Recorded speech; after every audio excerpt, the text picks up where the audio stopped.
এই সফরের মাধ্যমে যদি দেশের মানুষের কোনো অর্জন হয়ে থাকে সেটি এই দেশের মানুষের অর্জন। মাননীয় স্পিকার, মাননীয় সংসদ নেতা, আপনি সংসদ কক্ষে প্রবেশ করার কিছুক্ষণ আগে এই সংসদের সকল সদস্য, সরকারি দল এবং বিরোধী দল থেকে বক্তব্যের মাধ্যমে একটি প্রস্তাব পাশ করেছে। আপনাকে ধন্যবাদ জানিয়ে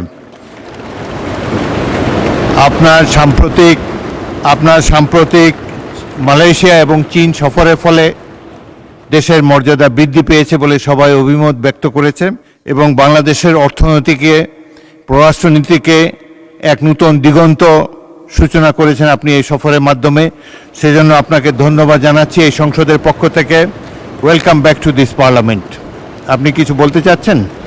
জি মাননীয় স্পিকার, আমি কিছু কথা বলতে চাচ্ছি। মাননীয় স্পিকার, যে বিষয়ের উপরে আমাকে ধন্যবাদ জানানো হয়েছে এই সংসদের পক্ষ থেকে, তার জন্য আমি আন্তরিকভাবে কৃতজ্ঞ এবং আন্তরিকভাবে সকল সদস্যকে ধন্যবাদ জানাচ্ছি। মাননীয় স্পিকার, এখানে মূল বিষয় এটি হচ্ছে যে বাংলাদেশের মানুষ আমাদেরকে দায়িত্ব দিয়েছে তাদের স্বার্থ দেখার জন্য। আমাদের দলের অবস্থান থেকে আমরা একটি স্লোগান ব্যবহার করি, সেটি হচ্ছে যে বাংলাদেশ ফার্স্ট বা বাংলাদেশ প্রথম। আমি যে কাজটি করার চেষ্টা করেছি মাননীয় স্পিকার, আমি আমার অবস্থান থেকে আমি আমার দেশের মানুষের স্বার্থ নিয়ে কথা বলার এবং সেই স্বার্থ রক্ষা করার চেষ্টা করেছি মাননীয় স্পিকার।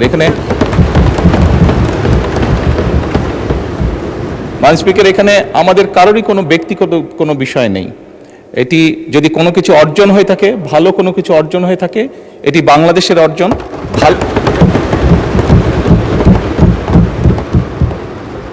এই সফরের মাধ্যমে যদি দেশের মানুষের কোনো অর্জন হয়ে থাকে সেটি এই দেশের মানুষের অর্জন। মাননীয় স্পিকার,